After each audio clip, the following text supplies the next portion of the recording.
कहानी की शुरुआत होती है एक ग्रुप एक्सप्लोरर की टीम से जो साउथ अटलांटिक ओशन के बीच में होते हैं। उस शिप पर डेविड नाम का एक वेदर ऑफिसर था जो मौसम का हाल बताता है। वो लोग एक ऐसे आइलैंड की तरफ जा रहे थे जो समंदर के बीचों बीच मौजूद था। सरकार ने डेविड को वहां इसलिए भेजा था ताकि वो उस आइलैंड के बदलते मौसम का ऑब्जर्वेशन कर सकें। डेविड को लगभग 1 साल तक वहां रुककर मौसम का डाटा कलेक्ट करना था और पूरे साल भर डाटा कलेक्ट करने के बाद उसे घर वापस लौटना था। इसलिए डेविड को साल भर का खाना और जरूरत का सारा सामान दे दिया गया था। कई दिन के सफर के बाद आखिरकार वो आइलैंड तक पहुंच गए। वो लोग बोट की मदद से आइलैंड पर उतरे। ये आइलैंड पूरी तरह से वीरान था, जहां एक परिंदा भी दिखाई नहीं दे रहा था। उस आइलैंड पर एक लाइट हाउस और एक छोटा सा घर था जहां डेविड को रहना था, क्योंकि इससे पहले भी एक रॉबर्ट नाम का वेदर ऑफिसर यहां रहता था, लेकिन अब उसकी ड्यूटी का वक्त खत्म हो चुका था। उसने 1 साल तक अकेले उस आइलैंड पर रहकर मौसम का डेटा कलेक्ट किया। अब उसकी जगह डेविड यहाँ पूरा साल मौसम का डाटा कलेक्ट करने के लिए रहेगा और वो पुराना ऑफिसर रॉबर्ट शिप के साथ वापस चला जाएगा। लेकिन जब पूरी टीम ने घर को विजिट किया तो वो हैरान रह गए, क्योंकि वहाँ किसी भी इंसान का नामो निशान नहीं था। कमरे के अंदर पुराने ऑफिसर का सारा सामान यहाँ वहाँ बिखरा पड़ा था। जिसके बाद कैप्टन और डेविड ने सोचा कि शायद लाइट हाउस में कोई हो सकता है। कैप्टन और डेविड बिना वक्त गंवाए लाइट हाउस की तरफ बढ़ते हैं और वो सब वहाँ एक अजीब नजारा देखते हैं। वो देखते हैं कि पूरा लाइट हाउस तेज और नुकीले लकड़ियों से घिरा हुआ था, जैसे किसी ने जानबूझकर उसे बंद कर दिया हो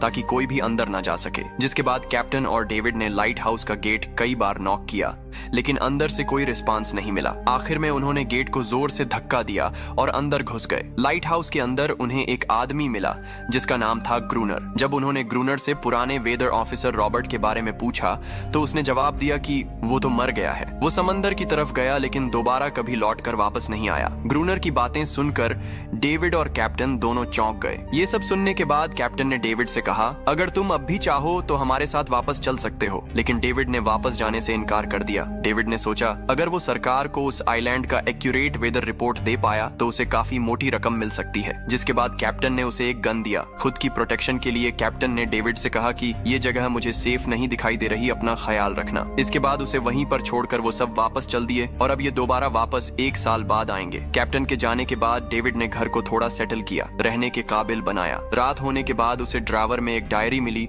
जो पुराने वेदर ऑफिसर रॉबर्ट की थी। उस डायरी में आइलैंड के बारे में बहुत कुछ लिखा था। डायरी में एक मिस्टीरियस क्रिएचर के बारे में कुछ बातें लिखी गई थीं, लेकिन सब कुछ साफ नहीं था। कुछ बातें अधूरी थीं। डेविड हर लाइन को ध्यान से पढ़ता गया। उस डायरी में कुछ अजीब तरह के जानवरों के स्केचेस भी बने थे। डेविड को समझ नहीं आया उसने ऐसी पिक्चर्स क्यों बनाई थीं। शायद वो अकेला था और टाइम पास के लिए ऐसा किया होगा। डायरी के एक पेज पर पुराने ऑफिसर की वाइफ की फोटो भी लगी थी। डेविड डायरी पढ़ते पढ़ते थक गया और धीरे धीरे उसकी आंख लग गई। अगली सुबह डेविड ने मौसम का डाटा कलेक्ट करना शुरू कर दिया, लेकिन समंदर के पास पहुंचते ही उसके कदम रुक गए। उसने देखा कि चट्टानों के बीच कुछ पत्थर अजीब तरीके से सजाए गए हैं और उनके बीच शेल्स रखे थे अजीब से पैटर्न में। डेविड ने सोचा शायद ये सब ग्रूनर ने किया है। वो ये सोचकर दोबारा अपने काम में लग गया। काम के दौरान जब उसने दूरबीन से लाइट हाउस की तरफ देखा तो उसे ग्रूनर के साथ एक और इंसान भी दिखाई दिया, लेकिन पलक झपकते ही वो गायब हो गया। डेविड ने दोबारा उसे देखने की कोशिश की, लेकिन फिर उसे लगा कि ये उसका वहम है। रात को डेविड अपने काम में बिजी था, तभी दरवाजे पर नॉक हुआ। उसे लगा कि शायद ये ग्रूनर है। डेविड ने उसका नाम पुकारा, लेकिन कोई जवाब नहीं मिला। हाथ में लैंप लेकर जैसे ही डेविड दरवाजे की तरफ बढ़ा तो उसके कानों में कुछ अजीब सी आवाजें गूंजने लगीं, जो किसी इंसान की बिल्कुल भी नहीं थीं। और फिर उसने देखा गेट के नीचे से किसी अजीबोगरीब क्रिएचर का हाथ अंदर आने की कोशिश कर रहा है। वो इंसान का हाथ बिल्कुल भी नहीं था। ये देखकर डेविड के पांव तले जमीन ही खिसक गई। वो तुरंत बेसमेंट की तरफ भागा और वहां जाकर छुप गया। कुछ ही देर में वो मिस्टीरियस क्रिएचर घर के अंदर घुस चुकी थी। वो छुप छुप कर डेविड को ढूंढ रही थी और डेविड बेसमेंट के एक छोटे से दरार से उसे देखने लगा। डेविड की हलचल से उस क्रिएचर ने डेविड को देख लिया, जिसके बाद वह डेविड को मारने के लिए तेजी से उसकी तरफ भागा और दरार से उसे पकड़ने की कोशिश करने लगा। डेविड ने खुद को बचाने के लिए फौरन चाकू उठाकर उसकी आंख में दे मारा। वह क्रिएचर चीख कर भाग गई, लेकिन वह कभी भी वापस आ सकती थी। और डेविड के दिमाग में यह बात कंफर्म हो गई कि जो डायरी में क्रिएचर के बारे में बात लिखी थी वह सच है। डर के मारे वह पूरी रात सो ना सका। अगली सुबह जब डेविड घर से बाहर गया तो उसने रेत पर कुछ पैरों के निशान देखे जो किसी इंसान के बिल्कुल भी नहीं थे। वह निशान सीधे समंदर की तरफ जाकर खत्म हो गए थे। अब डेविड को सब समझ आ गया था कि क्यों ग्रूनर ने लाइट हाउस के चारों ओर नुकीली लकड़ियां लगाई हैं। अब डेविड जान गया कि अगर मैं इस घर में रहूंगा तो वह क्रिएचर मुझे कभी भी मार सकते हैं। डर के मारे डेविड लाइट हाउस की तरफ दौड़ता है और ग्रूनर को चिल्लाकर कहता है, गेट खोलो, मुझे अंदर आना है। लेकिन ग्रूनर उसे अंदर नहीं आने देता और कहता है, तुझे शिप के साथ लौट जाना चाहिए था। डेविड निराश होकर वापस लौटता है क्योंकि ग्रूनर उसे लाइट हाउस के करीब भी नहीं देखना चाहता था। वो उसके ऊपर पानी गिराकर उसे दूर जाने को कहता है। अब उसे खुद ही कुछ करना होगा। उसने घर की हर एक विंडो को लकड़ी से बंद कर दिया, चारों तरफ नुकीली लकड़ियों से घेरा बनाया और गेट के बाहर पुराने कागज और किताबें रखी। फिर उन पर तेल छिड़क दिया ताकि अगर वो घर वापस आए तो उसे आग से डराकर भगाया जा सके। लेकिन एक बात थी जो डेविड अब तक नहीं जानता था और ये बात उसे आज रात पता चलने वाली थी। खुशकिस्मती से उसे घर के अंदर एक पुराना बॉक्स मिला। उस बॉक्स में एक गन थी और बहुत सारी बुलेट्स। ये देखकर उसे जिंदा रहने की थोड़ी सी उम्मीद मिली। जैसे जैसे सूरज ढलने लगा, डेविड के दिल में डर बढ़ने लगा। कुछ ही देर में चारों तरफ रात का अंधेरा छा गया। डेविड गन हाथ में लिए घर के एक कोने में चुपचाप बैठा था। उसकी दिल की धड़कन तेज थी। तभी एक अजीब आवाज सुनाई दी और जब डेविड ने खिड़की से छुपकर समंदर की तरफ देखा तो जैसे उसके पैरों के नीचे से जमीन ही खिसक गई। उसने देखा कि सिर्फ एक नहीं बल्कि पानी में से कई सारी वही अजीबोगरीब क्रिएचर्स उसकी तरफ बढ़ रही हैं। कुछ ही देर में वो सब इकट्ठा होकर कमरे का गेट तोड़ने की कोशिश करने लगे। डेविड ने तुरंत गोलियां चलानी शुरू की, जिनमें से कुछ क्रिएचर्स गिरकर मर गए। डेविड को लगा कि गोली की आवाज सुनने के बाद वो डर कर भाग जाएंगे, लेकिन अपने साथियों को मरता हुआ देखकर वो और भी ज्यादा गुस्सा हो गए। तब डेविड प्लान बी अपनाते हुए गेट के बाहर रखे कागजों और पुरानी किताबों को आग लगा देता है। आग देखकर वो क्रिएचर्स डर के मारे वापस समंदर में लौट गए। लेकिन अब वहीं आग डेविड के घर तक पहुंच चुकी थी। घर के दरवाजे ने आग पकड़ ली और धीरे धीरे फैलने लगी क्योंकि पूरा घर लकड़ी का बना हुआ था। डेविड ने तुरंत एक चादर में खुद को लपेटकर अपनी जान बचाई और बाहर निकलकर लाइट हाउस के पास एक बड़े पत्थर के पीछे छुप गया। क्रिएचर्स को शूट करते वक्त डेविड के हाथ में काफी गहरी चोट भी आई। तभी अचानक तेज बारिश शुरू हो गई। आग धीरे धीरे बुझने लगी, लेकिन पूरी रात की बारिश के बाद भी सुबह तक डेविड अपना घर नहीं बचा पाया। पूरा घर जलकर राख हो चुका था। अब अगर डेविड को जिंदा रहना है तो उसे लाइट हाउस में पनाह लेनी होगी। उसने अपनी राइफल उठाई और लाइट हाउस के पास के पत्थरों के बीच छुप गया और इंतजार करने लगा कि ग्रूनर कब पानी भरने आएगा। जब ग्रूनर पानी भरने के लिए लाइट हाउस से बाहर निकला तो डेविड उसके पीछे पीछे चल दिया। लेकिन तभी अचानक एक अजीब सा क्रिएचर जो ग्रूनर के पास ही था, उसने डेविड पर हमला कर दिया। लेकिन तभी डेविड ने उसे शूट करने के लिए गन तान दी। लेकिन तभी ग्रूनर ने तुरंत डेविड को रोका और कहा, रुक जाओ, ये मेरा पालतू है। डेविड ने गोली नहीं चलाई और मौके का फायदा उठाते हुए उसने ग्रूनर के साथ एक शर्त रखी, अगर इस क्रिएचर को जिंदा रखना है तो मुझे लाइट हाउस में रहने दिया दो, नहीं तो मैं इसे मार दूंगा। जिसके बाद ग्रूनर ने हाँ कर दी क्योंकि डेविड के पास ढेर सारा खाना और गन पाउडर था। शाम होने से पहले दोनों बचा हुआ खाना लेकर लाइट हाउस लौट आए और वो दोनों आराम से सो गए। अगली सुबह वो क्रिएचर चुपचाप डेविड का हाथ चाट रहा था। जब डेविड नींद से जागा तो उसने देखा कि इस क्रिएचर के चाटने की वजह से उसका हाथ पूरी तरह से ठीक हो चुका है। ये सब देखकर डेविड हैरान हुआ। डेविड अब ग्रूनर से इस क्रिएचर के बारे में और जानना चाहता था और फिर ये सब दुनिया के सामने लाना चाहता था क्योंकि ये किसी जादू से कम नहीं था। डेविड ने सोचा, अगर इस क्रिएचर का राज दुनिया के सामने हम लाते हैं तो डेविड और ग्रूनर दोनों बहुत सारा पैसा और नाम कमा लेंगे। लेकिन ग्रूनर को यह सब नहीं चाहिए था। वो इस आइलैंड से कहीं नहीं जाना चाहता था। ग्रूनर का अब इस दुनिया में कोई नहीं बचा था। उसके लिए ये आइलैंड परफेक्ट था जहां वो अपने आप को एक किंग समझता था और अपनी मर्जी का मालिक था। लेकिन डेविड को ये समझ नहीं आ रहा था कि यह अजीब सी क्रिएचर ग्रूनर की फालतू कैसे बनी। तो ग्रूनर ने बताया कि एक बार ग्रूनर ने उसकी जान बचाई थी। वो गलती से उसके फिशिंग नेट में फंस गई थी। तब ये क्रिएचर छोटी थी और उस दिन के बाद से वो ग्रूनर के साथ ही रह गई। उसकी हर बात माननी शुरू कर दी। लेकिन ग्रूनर एक सख्त इंसान था। वो इस क्रिएचर के साथ बहुत बुरा बर्ताव करता था। ग्रूनर हर दिन इस क्रिएचर के साथ शारीरिक संबंध बनाता था। ग्रूनर ने बताया कि एक बार इस क्रिएचर ने मुझ पर हमला भी किया था और उसके बदले में ग्रूनर ने उसे ऐसी सजा दी कि उस सजा के बाद वो क्रिएचर अपने आप को ग्रूनर की गुलाम समझने लगी। और आप सब भी समझ गए होंगे कि हर रात वो क्रिएचर समुद्र से बाहर क्यों आते हैं। वो सभी इसलिए आते हैं ताकि अपने साथी को ग्रूनर से छुड़वा कर वापस ले जाए। लेकिन ग्रूनर ऐसा नहीं होने देता। वो क्रिएचर्स दिन के उजाले में अटैक नहीं कर सकते क्योंकि सूरज की रोशनी उनकी स्किन जला देती है। डेविड अब यहाँ और नहीं रहना चाहता था। वो किसी तरह से आइलैंड से अपनी जान छुड़ाना चाहता था। खैर, शाम होने लगी और ग्रूनर ने उससे कहा, गन लेकर रेडी हो जाओ क्योंकि वो क्रिएचर्स कभी भी हमला कर सकते हैं। वो लाइट हाउस की लाइट ऑन करने के लिए तैयार हो गए और कुछ ही देर में समुद्र से बड़ी संख्या में क्रिएचर्स निकलकर बाहर आ गए। वो लाइट हाउस की तरफ बढ़ते जा रहे थे। ग्रूनर उन पर लगातार फायर करता जा रहा था, लेकिन डेविड पूरी तरह से डर गया था। वो लाइट हाउस के अंदर की तरफ आने लगा। ग्रूनर के बार बार कहने के बावजूद वो बस एक कोने में चुपचाप बैठा रहा और कुछ ही देर में डेविड बेहोश हो गया। ग्रूनर पूरी रात अकेला क्रिएचर्स से लड़ता रहा। अगली सुबह ग्रूनर ने गुस्से में डेविड के मुंह पर पानी डालकर उसे उठाया और कहा, अगर तुम्हें जिंदा रहना है तो इनकी जान लेनी होगी, नहीं तो तुम्हें लाइट हाउस से निकाल दूंगा और तुम्हें मेरी हर बात माननी होगी। रोजाना पानी भरकर लाना, लाइट हाउस के छोटे बड़े काम करना और रात को मेरे साथ गार्ड ड्यूटी भी करनी होगी। अब डेविड के पास दूसरा कोई ऑप्शन नहीं था। इसी वजह से ये सब करना उसकी मजबूरी बन गया। डेविड अब ग्रूनर की हर बात मानने लगा, लेकिन एक चीज थी जो उसे बिल्कुल भी पसंद नहीं आई। वो ये थी कि हर रोज उस फीमेल क्रिएचर को अलग अलग तरीकों से फिजिकली टॉर्चर करना। रात होती है, दोनों फिर से गार्ड ड्यूटी के लिए तैयार हो जाते हैं और एक बार फिर वो क्रिएचर समुद्र से निकलकर बाहर आते हैं। लेकिन आज डेविड को डर नहीं लग रहा था। उसने क्रिएचर पर फायरिंग शुरू की, मगर आज ग्रूनर कुछ भी नहीं कर रहा था। वह डेविड को बाहर छोड़कर लाइट हाउस का गेट बंद कर देता है और खुद चुपचाप अंदर बैठ जाता है, जिससे डेविड खुद सीख सके कि इन क्रिएचर से कैसे लड़ा जाता है। इसी तरह डेविड को लड़ते लड़ते वो रात कट जाती है और सुबह हो जाती है। सुबह ग्रूनर ने देखा कि डेविड लाइट हाउस के गेट के बाहर खून में लथपथ बैठा था। अब उसने सीख लिया था कि क्रिएचर से कैसे लड़ना है। इसी तरह समय गुजरता गया। रातों को क्रिएचर से लड़ते हुए और दिन भर ग्रूनर के लाइट हाउस के काम संभालते हुए ये आइलैंड अब उसके लिए एक बंद घर जैसा हो गया था। वो हर वक्त सोचता रहता था कि कब ये जगह छोड़कर आजादी की सांस लेगा। समय के साथ साथ डेविड का उसे फीमेल क्रिएचर के साथ एक अजीब सी दोस्ती बन गई थी। डेविड को उसके लिए अब बुरा लगने लगा था। अब उसे समझ आया कि अपने लोगों को छोड़कर अकेला रहना कितना मुश्किल होता है। शायद वो क्रिएचर भी कुछ ऐसा ही महसूस करती थी। डेविड ने उस क्रिएचर को एक नाम भी दिया, एनालिना। इसी तरह से दिन गुजरते गए और फिर एक दिन उन्होंने देखा कि क्रिएचर के अटैक्स धीरे धीरे कम हो रहे हैं। डेविड सोचता है शायद सर्दियों में वो कहीं और चले जाते हैं, या फिर शायद उन्हें समझ आ गया था कि इन दोनों से लड़कर कुछ हासिल नहीं होगा। लेकिन ग्रूनर ने उससे कहा कि ऐसा बिल्कुल नहीं है, वो फिर से अटैक करेंगे। अब वो अपनी संख्या बढ़ा रहे हैं। कुछ और दिन ऐसे ही गुजर गए। एक रात डिनर के बाद ग्रूनर और डेविड ने टाइम पास के लिए चेस खेलना शुरू किया, लेकिन यहीं पर ग्रूनर से एक बड़ी गलती हो गई। वो दोनों खेल में इतने उलझ गए कि लाइट हाउस की लाइट्स ऑन करना ही भूल गए। अंधेरे का फायदा उठाकर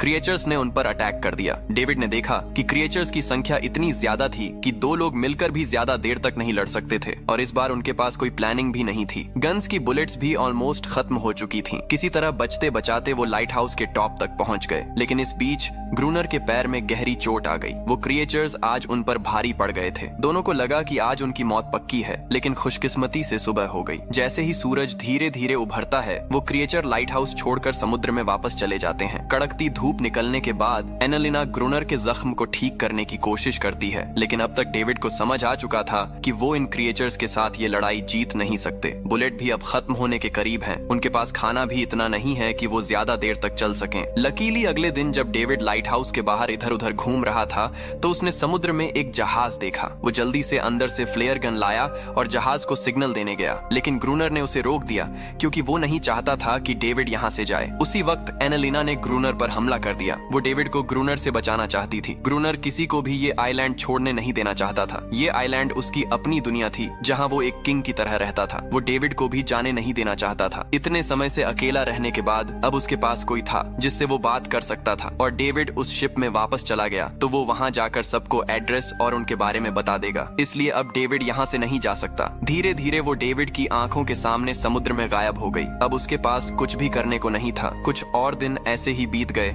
और अब ग्रूनर डेविड और एनालिना दोनों के साथ बुरा बर्ताव कर रहा था, लेकिन एनालिना को वो खास तौर पर मारता था जो डेविड को बिल्कुल पसंद नहीं था। एक दिन डेविड ने एनालिना को एक छोटी टॉय बोट गिफ्ट में दी जो उसने किसी मछली की हड्डी से बनाई थी, लेकिन जब एनालिना ने उस बोट को देखा तो वो डेविड को आइलैंड के एक ऐसे कोने में ले गई जहां सचमुच एक असली बोट रखी थी। जब डेविड ने इस बोट के बारे में ग्रूनर से पूछा तो उसने कहा हाँ, उसे पहले से पता था कि आइलैंड के इस हिस्से में बोट है, और कहता है कि कुछ लोग इस आइलैंड तक बोट के जरिए अपनी जान बचाने आए थे, लेकिन सुबह होने से पहले उनमें से कोई भी जिंदा नहीं बचा। सबको इन क्रिएचर ने मार दिया। वो सब शिप में गोला बारूद ले जा रहे थे, लेकिन समुद्र में आए तूफान की वजह से उनका शिप इस आइलैंड के पास डूब गया। ये सब सुनते ही डेविड के दिमाग में एक आइडिया आया। उनके पास एक डाइविंग सूट जैसा कुछ था। डेविड ने कहा कि अगर हम दोनों में से कोई उस सूट को पहनकर समुद्र के उस हिस्से में जाए जहां वो शिप डूबी थी, तो हो सकता है उन्हें कुछ बुलेट्स या डायनामाइट मिल जाए जिससे इन क्रिएचर्स से लड़ना आसान हो जाए। लेकिन ग्रूनर ने इस बात को मानने से इनकार कर दिया, पर डेविड अपनी जान को खतरे में डालकर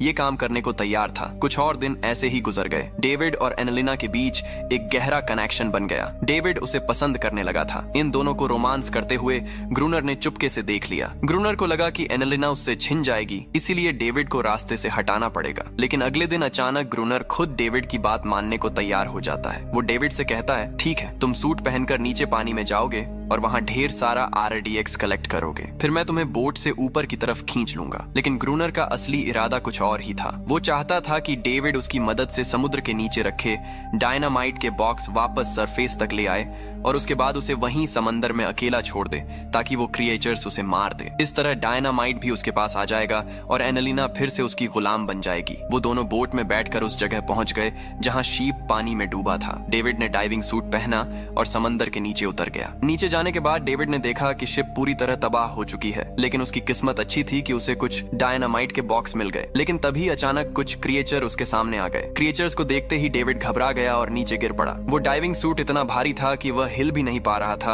और डेविड ग्रूनर को ऊपर सिग्नल भी नहीं भेज पाया। ग्रूनर को लगा कि शायद वह क्रिएचर डेविड को मार चुके हैं, लेकिन असल में वो तो सिर्फ 2 छोटे बच्चे थे। डेविड ने जैसे तैसे करके अपना डाइविंग सूट वहीं छोड़ दिया और ऊपर सतह तक खुद को पहुंचाया। उन्हें वहां कुछ पुराने बॉक्स मिले जिनमें डायनामाइट था। इसके बाद यह दोनों काम पर लग गए। उन्होंने लाइट हाउस के आसपास 2 लेयर्स में डायनामाइट बिछा दिया ताकि जब अगला हमला हो तो वे मॉन्स्टर को एक ही बार में खत्म कर सकें। कुछ महीने बीत गए और बर्फबारी का मौसम आया, लेकिन एक बार फिर वो क्रिएचर गायब हो गए। अचानक से अटैक बंद हो चुके थे, जैसे क्रिएचर्स को खबर मिल गई हो कि उनके लिए जाल बिछाया गया है, इसीलिए अब वो अटैक नहीं कर रहे थे। ग्रूनर को लगा कि शायद एनालिना ने उन क्रिएचर्स को खबरदार कर दिया है, जिसकी वजह से वो एनालिना पर जुल्म करने लगा। लेकिन डेविड ने उसे रोक लिया। आखिर में दोनों ने मिलकर एक नया प्लान बनाया, लाइट हाउस का मेन गेट खुला छोड़ने का, ताकि जैसे ही वो क्रिएचर्स पास आए डायनामाइट से उन सबको उड़ा दिया जाए। डेविड ने चालाकी से काम लेते हुए एनालिना को लाइट हाउस के टॉप पर चीखने को कहा। इसकी आवाज सुनते ही सभी क्रिएचर्स गुस्से से भड़क उठे। क्रिएचर्स ने जब देखा कि लाइट हाउस का मेन गेट खुला हुआ है तो उन्हें लगा कि यह अच्छा मौका है एनालिना को छुड़ाने का, लेकिन असल में यह उनके लिए एक चाल थी। कुछ ही देर में वह क्रिएचर समंदर से बाहर निकलने लगे। वे सीधे मेन गेट की तरफ बढ़े और अंदर घुसते ही डेविड पर हमला कर दिया। डेविड भी हिम्मत दिखाता है और क्रिएचर से जान छुड़ा लेता है। जैसे ही वे सभी क्रिएचर लाइट हाउस के पास पहुंच जाते हैं तो ग्रूनर डायनामाइट का लीवर दबा देता है, लेकिन ब्लास्ट नहीं होता। असल में डेविड ने उसका कनेक्शन खोल दिया था और ग्रूनर उसे दोबारा लगाना भूल गया था। डेविड तुरंत ऊपर भागता है और डायनामाइट का वायर जोड़ना शुरू करता है। अब तक वह क्रिएचर्स लाइट हाउस पर चढ़ने की कोशिश कर रहे होते हैं, जिन्हें सिर्फ अकेला ग्रूनर रोकता है। जैसे ही कनेक्शन पूरा होता है, डेविड पहले लेयर उड़ा देता है, जिससे कई क्रिएचर्स ब्लास्ट में खत्म हो जाते हैं। लेकिन अभी भी काफी मॉन्स्टर लाइट हाउस पर हमला करने के लिए तैयार होते हैं। इस वजह से ग्रूनर दूसरा लेयर भी ब्लास्ट कर देता है। दोनों उस जोरदार धमाके में बेहोश हो जाते हैं। अगली सुबह जब दोनों होश में आए तो उन्होंने देखा कि एनालिना वहां नहीं थी। ब्लास्ट में चारों तरफ मारे हुए क्रिएचर्स पड़े थे। ग्रूनर उन सबको मार रहा था जो जख्मी हालत में जिंदा बचे थे। तभी डेविड की नजर उनमें से एक के गले में लटकी एक नेकलेस पर पड़ी। उस क्रिएचर को तड़पता हुआ देखकर डेविड को उस पर तरस आ जाता है और उसे अपनी गलती का एहसास हो जाता है। जिन क्रिएचर्स को वह अब तक खूंखार समझते आए थे वो भी इंसानों की तरह थे, सिर्फ बोल नहीं सकते थे। लेकिन ग्रूनर के लिए यह सब बेकार की बातें थीं। उस दिन के बाद वह क्रिएचर फिर कभी अटैक नहीं कर पाए, लेकिन हर दिन समंदर के किनारे से रोने की आवाजें आती थीं। डेविड को अब तक नहीं पता था कि उन्होंने कितना बड़ा नुकसान कर दिया था, कितनी फैमिली टूट गई, कितने बच्चों ने अपने लोग खो दिए सिर्फ एक गलत फहमी की वजह से। अगले दिन डेविड ने समंदर में उन क्रिएचर्स के कुछ छोटे छोटे बच्चों को देखा, वो सब जिन्होंने अपने परिवार खो दिए थे। डेविड ने पत्थरों का एक गोल सर्कल बनाया और उसके बीच में वो छोटी टॉय बोट रख दी ताकि उसे देखकर वापस लौट आए। डेविड ने कई घंटे इंतजार किया, लेकिन कोई वापस नहीं आई। सुबह नींद से जागने के बाद डेविड ने देखा कि ग्रूनर सो रहा है। ग्रूनर के पास कुछ पुरानी चीज रखी थी, उनमें एक पुरानी तस्वीर भी थी और जैसे ही डेविड ने उस तस्वीर को देखा वह हैरान रह गया। वह लड़की जिसका फोटो उसने पहले दिन पुराने ऑफिसर रॉबर्ट की डायरी में देखा था, वह कोई और नहीं बल्कि ग्रूनर की पत्नी थी और फोटो में ग्रूनर उसके साथ खड़ा था। असल में 1 साल पहले आई वेदर ऑफिसर रॉबर्ट मरा नहीं, बल्कि उसने अपनी पहचान बदल दी थी। यानी ग्रूनर ही वेदर ऑफिसर रॉबर्ट है, बस उसने अपना नाम बदल लिया था क्योंकि अब वह कभी इस आइलैंड को छोड़ना नहीं चाहता था। यह सब देखकर डेविड ने भी यह उम्मीद छोड़ दी कि वह कभी इस आइलैंड से जा पाएगा। अगले दिन शाम को जब डेविड समंदर के किनारे गया, उसने देखा कि उस सर्कल में रखी छोटी बोट अब वहां नहीं थी, लेकिन उसी जगह पर उसने एक क्रिएचर का छोटा सा बच्चा देखा जिसके हाथों में वह बोट थी। डेविड ने अपने हाथ में जलती हुई लकड़ी को उसे सर्कल के बीच में फेंक दिया ताकि वह दिखा सके कि उसका इरादा लड़ने का नहीं है और उसे किसी को खतरा महसूस ना हो। वह उनके साथ दोस्ती करना चाहता था। कुछ ही देर बाद समंदर की लहरों से निकलते हैं और उसके पीछे पूरा क्रिएचर का ग्रुप भी समंदर से बाहर आता है, लेकिन इस बार कोई भी डेविड पर अटैक नहीं करता क्योंकि वे भी अब शांति चाहते हैं। उनका इरादा सिर्फ एक सुरक्षित जगह पाने का था अपने बच्चों के लिए। लेकिन तभी वहां ग्रूनर हाथ में बंदूक लिए पहुंच जाता है। ग्रूनर को लगता है कि अगर शांति हो गई तो उसे सबसे ऊपर होने का एहसास कैसे होगा। डेविड उसे समझाने की कोशिश करता है कि क्रिएचर लड़ना नहीं चाहते, ये शांति चाहते हैं, लेकिन ग्रूनर किसी की नहीं सुनता। वो एनालिना से चिल्लाकर कहता है अंदर चली जाओ, लेकिन ये पहली बार था कि एनालिना ने उसकी बात नहीं मानी क्योंकि अब वह उसकी गुलाम नहीं थी। ये देखकर ग्रूनर को लगता है कि अब इस आइलैंड पर उसकी बादशाहत नहीं रही। ग्रूनर खुद को अंदर से कमजोर महसूस करने लगता है क्योंकि अब कोई भी उसका हुक्म नहीं मान रहा था। गुस्से में उसने लाइट हाउस की तरफ कदम बढ़ाया। डेविड को लगा शायद ग्रूनर को अब समझ आ गया होगा कि हर एक जानवर आजादी चाहता है, कोई भी किसी का गुलाम बनकर नहीं जीना चाहता। लेकिन ग्रूनर के सर से बादशाहत का भूत कहां उतरने वाला था। जैसे ही वह लाइट हाउस पहुंचा, उसने सिग्नल गन से एक फ्लेयर छोड़ी जो सीधा जाकर एक क्रिएचर के बच्चे को लग गई। उस बच्चे की तुरंत मौत हो गई। सभी क्रिएचर्स डर के मारे भाग गए और उसने भी डेविड पर अपना पूरा भरोसा खो दिया। गुस्से से पागल डेविड तुरंत लाइट हाउस की तरफ भागता है ग्रूनर को सबक सिखाने। डेविड उससे लड़ने लगता है, क्यों किया तूने ये सब? ये लोग तो बस शांति चाहते थे। लेकिन ग्रूनर इतना हिंसक हो चुका था कि उसने डेविड को मारने का फैसला कर लिया। वह हाथ में लोहे का रॉड लेकर जैसे ही डेविड पर वार करने जा रहा था, डेविड ने उसे उसके असली नाम से पुकारा और कहा, रुक जाओ रॉबर्ट, तुम खूनी नहीं हो। ये सुनकर ग्रूनर एकदम रुक गया। असल में रॉबर्ट ऐसा इंसान कभी था ही नहीं। इस आइलैंड पर आने के बाद अकेले रहने की वजह से उसकी मेंटल हेल्थ बिगड़ चुकी थी। अकेलापन, अपनी पत्नी की मौत और गहरा डिप्रेशन, इन सब ने उसे ऐसा बना दिया था। वह असल में कोई किलर नहीं था, वह एक अच्छा इंसान था। ग्रूनर को एहसास हुआ कि ये क्रिएचर्स कभी लड़ना नहीं चाहते थे, वे बस शांति चाहते थे। ग्रूनर ने उन्हें सिर्फ इसलिए मारा ताकि वह खुद को पावरफुल दिखा सके, और अब ग्रूनर को अपनी गलती का एहसास हो चुका था। इसीलिए उसने खुद को उन क्रिएचर्स के सामने सरेंडर कर दिया और कुछ ही पलों में उन्होंने उसे मार दिया। डेविड लाइट हाउस के अंदर खुद को लॉक कर लेता है। समय ऐसे ही बीतता चला जाता है और 1 साल बाद आइलैंड पर एक गवर्नमेंट अफसर आता है, साथ में एक नया ऑफिसर भी होता है। अब नए गवर्नमेंट अफसर ने इस आइलैंड पर वेदर मॉनिटर की ड्यूटी करनी थी। जब कैप्टन पिछले अफसर के बारे में डेविड से पूछता है तो डेविड भी वही बात करता है कि वह पानी की तरफ गया था लेकिन कभी वापस नहीं आया, और वेदर ऑफिसर को भी लगता है कि डेविड ही ग्रूनर है। डेविड ने भी उनकी इस गलतफहमी को ठीक नहीं किया। वह चुपचाप बालकनी पर गया और खड़ा हो गया बिना कुछ कहे, क्योंकि अब वह भी इस आइलैंड को छोड़ना नहीं चाहता था, बिल्कुल ग्रूनर की तरह। इसी दौरान एनालिना भी अपने परिवार के साथ खुश थी। अब उन्हें किसी ग्रूनर जैसे आदमी का डर नहीं था। अब वे आइलैंड पर भी और समंदर में भी आजादी से जी सकते थे। इसी के साथ कहानी खत्म हो जाती है। अगर वीडियो आपको पसंद आई हो तो हमारे चैनल फिल्मोनिक को जरूर सब्सक्राइब कीजिए।